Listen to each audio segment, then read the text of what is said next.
kemarin sempat 68 katanya di Bekasi, tapi hari ini naik lagi ke angka 70. Mungkin besok ya ketika suplai bertambah dari pemotongan hewan ya, daripada supplier gitu, insya Allah besok juga mungkin daging sapi bisa turun kembali, bisa ke 69, 68 lagi gitu. Terus kemudian sayuran malah turun ya, malah terlalu turun kalau saya melihat. Cabai itu kan kalau di angka 10.000 di pasar, kasihan petani, rugi petani itu.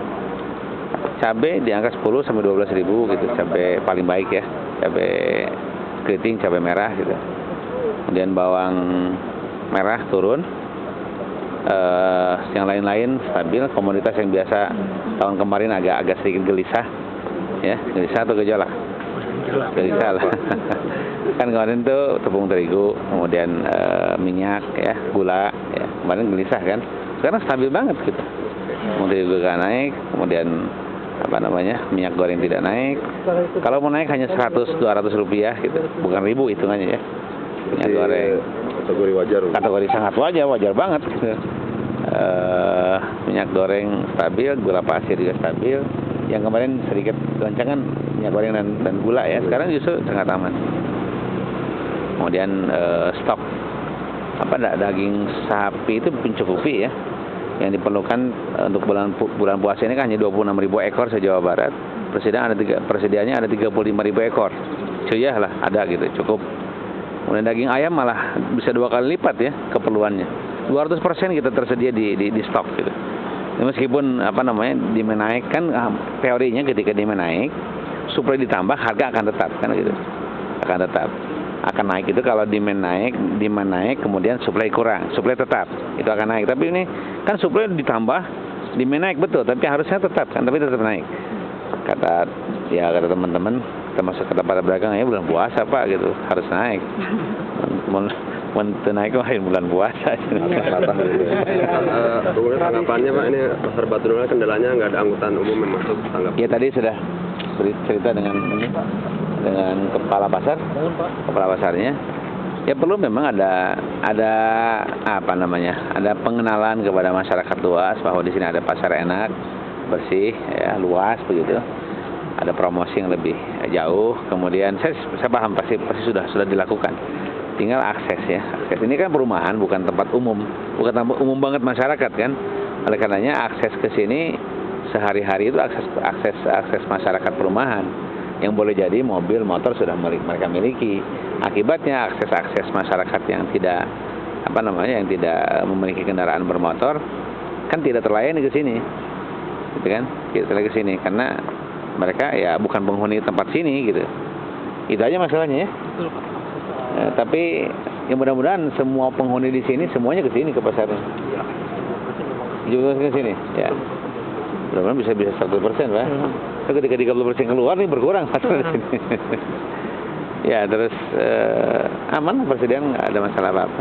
Bahkan pemerintah provinsi kan ada nanti pasar-pasar murah ya. Pasar murah itu ya ada atau tidak ada keperluan atau perlu atau tidak perlu operasi pasar murah akan kita gelar. Di mana? Ya, di berbagai titik. Dan yang tersedia untuk pasar murah itu 38,5 miliar. Pak Peri ya? 38,5 miliar.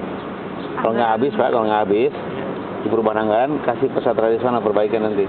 Anggaran untuk pasar murah itu? Ini sulit. Saya khawatir nggak habis tuh anggaran segede gitu.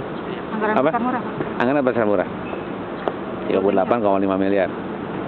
Untuk menjaga stabilitas harga kan gitu. Supaya masyarakat tidak nyaman lah menghadapi lebaran. Termasuk untuk OP juga ini Pak? OP jika diperlukan. OP itu pasti antara kita dengan OP itu di beras ya, yang OP itu pasti dengan bulog kalau OP. Kelihatannya OP, kalaupun ada OP nanti ke depan ya mungkin lebih ke titik beratnya ke bulog. Tapi kelihatannya tidak akan ada OP kelihatannya. Bagus, harganya stabil. Kalau yang dana dari pemerintah provinsi yang 38,5 miliar itu kan bukan bisa untuk OP, bisa untuk selain OP kan. Artinya tidak ada OP pun ini akan tetap dikeluarkan untuk pasar-pasar murah. Di antaranya sudah kita sediakan tuh minyak kita Pak ya? Minyak kita. Minyak goreng yang satu kemasan tuh sekilo minyak kita namanya. Itu kita per kilonya kita subsidi 2.500. Kilo berapa minyak sekarang?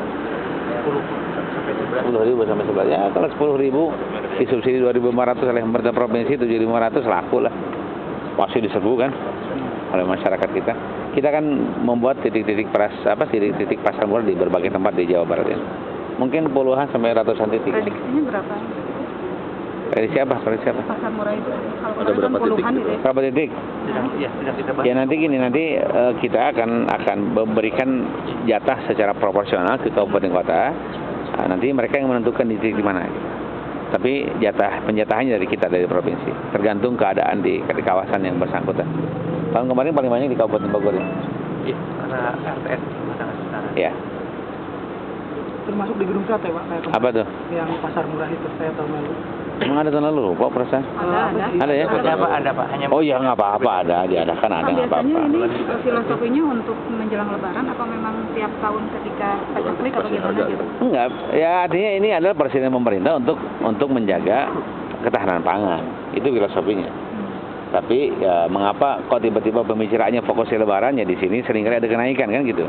Kalau kemudian kenaikannya di bulan September ya kita lakukan juga, atau di bulan Juni kita lakukan juga. Cuma kenaikannya pas banget selalu bahkan dengan bulan puasa dan Lebaran gitu. Sehingga ya momentumnya untuk pasar murah itu di bulan itu. Kalau sekarang belum digunakan Pak, 3,38. Belum digunakan. Mungkin sekitar minggu ketiga, minggu keempat bulan puasa lah.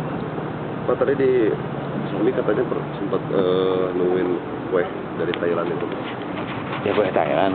Ya di Indonesia, di Israel juga ada kue Indonesia kan? Kan maksudnya yang tidak ada BPOM itu. Hah? Tidak ada izin. Enggak ada. Sudah. Udah bagus. Artinya sudah sesuai dengan prosedur ekspor impor, nggak ada masalah. Ada kue Thailand, mudah-mudahan di Thailand ada kue Indonesia.